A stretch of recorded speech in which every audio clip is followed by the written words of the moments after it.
India block Lok Sabha चुनाव में साथ आया, लेकिन पीएम मोदी को तीसरी बार सरकार बनाने से रोक नहीं पाया। लेकिन ये जरूर रहा कि कई जगह पर परफॉर्मेंस विपक्ष की बेहतर हुई है, जिसमें सबसे बड़ी कामयाबी उत्तर प्रदेश से मिली है। कांग्रेस और समाजवादी पार्टी के गठबंधन ने बेहतरीन परफॉर्मेंस दी है और बीजेपी को बैकफुट पर लेकर वो आई। वैसे इंडिया ब्लॉक ने बीजेपी को झटका जरूर दिया है। बीजेपी बहुमत के आंकड़े तक अकेले दम पर भले ही ना पहुंच पाई हो, लेकिन नीतीश कुमार की जेडीयू और चंद्रबाबू नायडू की टीडीपी ने बीजेपी का साथ न छोड़ते हुए सरकार बनवा दी। लेकिन अब बात करते हैं कि इंडिया ब्लॉक की, और वो इसलिए कर रहे हैं यहाँ पर क्योंकि लोकसभा के लिए तो ये सीट शेयरिंग का जो फॉर्मूला था वहाँ पर बात बन गई थी, लेकिन इंडिया ब्लॉक राजनीतिक दलों में सहमति अब नहीं बन पा रही है। यूपी के उपचुनाव हों, झारखंड विधानसभा चुनाव हो या फिर महाराष्ट्र के विधानसभा चुनाव हो, इंडिया ब्लॉक के दलों की सीट शेयरिंग पर सहमति नहीं बन पा रही है। ऐसे में सबसे बड़ा सवाल यही आ रहा है कि इंडिया ब्लॉक टूट के कगार पर क्या आ गया है, समझते हैं इस वीडियो में। मेरा नाम है सैयद सोबान, आप देख रहे हैं स्विच। चलिए एक एक करके बात करते हैं सभी राज्यों की जहां इंडिया गठबंधन की सीटों पर बात बन नहीं पा रही है। पहले यूपी उपचुनाव की बात करते हैं। अभी जो खबरें सामने आ रही हैं वो सूत्रों और रिपोर्ट्स के हवाले से ही हैं, जिससे लग रहा है कि यूपी के जो दो लड़के हैं उनके बीच सब कुछ ठीक नहीं चल रहा है।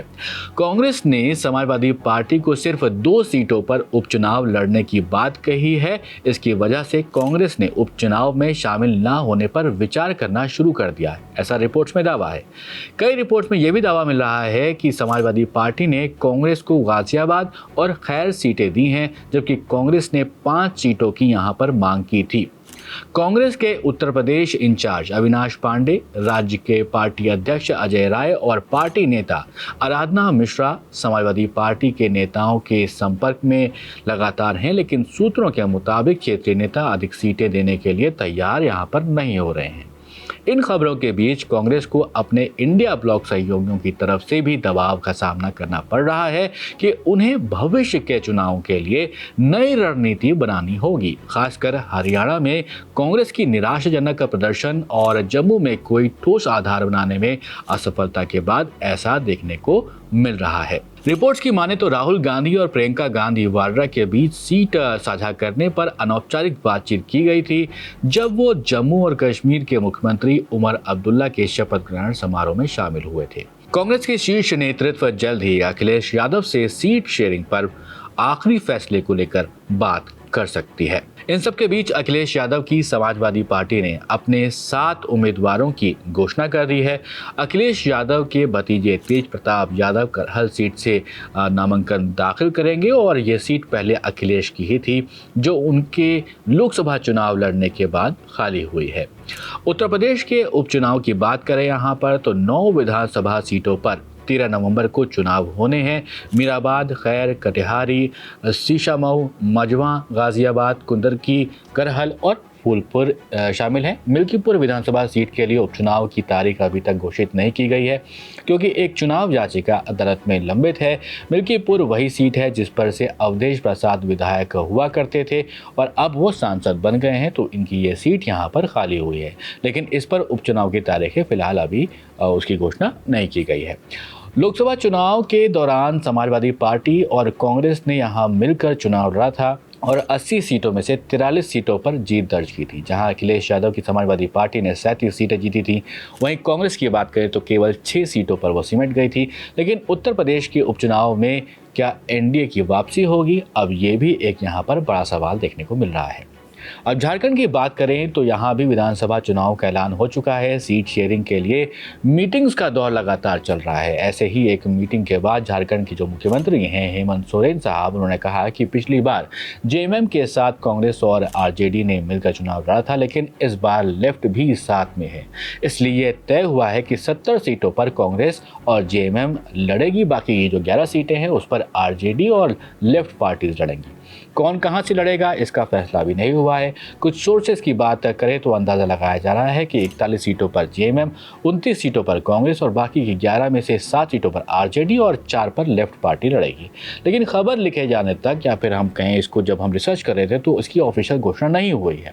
जब यह बात हुई तो आरजेडी यहां थोड़ी खफा सी नजर आई। पार्टी के सांसद मनोज झा हैं, उन्होंने बयान दिया कि जब सभी दल के नेता रांची में ही मौजूद हैं तो हम इस बात से दुखी हैं कि गठबंधन की बनावट की प्रक्रिया में हमें शामिल नहीं किया गया।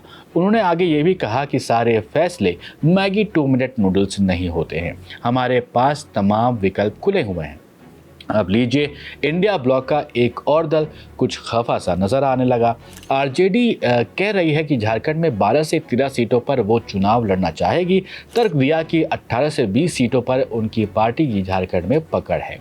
अब चलिए महाराष्ट्र आपको ले चलते हैं। यहाँ महायुति का सामना होना है विकास अघाड़ी से, तो जिसमें 3 दल शामिल हैं, एनसीपी शरद पवार, कांग्रेस और शिवसेना। उद्धव ठाकरे वाली जो शिवसेना है वो 20 अक्टूबर को बंटवारे पर पेच खत्म नहीं हो पाया था। दिल्ली में कांग्रेस केंद्रीय समिति की बैठक में भी कोई नतीजा नहीं निकल पाया था। उद्धव ठाकरे की शिवसेना और कांग्रेस के बीच में थोड़े विवाद देखने को मिल रहे हैं, तो शायद पवार साहब से भी बातचीत करने के लिए लोग पहुंचे थे, लेकिन वहां पे भी कोई रास्ता निकला।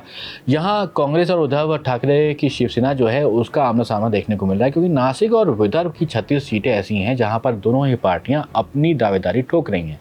लेकिन फाइनल डिसीजन क्या होता है ये देखना होगा। महाराष्ट्र में कुल 288 विधानसभा सीटों पर चुनाव होना है।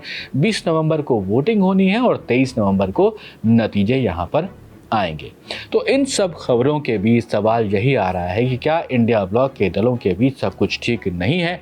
वैसे जिस हिसाब से बैठकों का दौर चल रहा है उस हिसाब से यही लगता है कि कोई ना कोई रास्ता ये सभी दल निकालने की कोशिश ज़रूर करेंगे। आपकी क्या राय है इंडिया ब्लॉक को लेकर? ज़रूर कमेंट में बताइएगा कि क्या यहाँ पर इंडिया ब्लॉक एक साथ आपको दिखेगा विधानसभा या फिर उत्तर प्रदेश के उपचुनाव में भी, या फिर इसमें कुछ दरारें पड़ना शुरू हो गई हैं। कमेंट में ज़रूर बताइएगा और ऐसे ही वीडियोस के लिए आप देखते रहिए स्विच।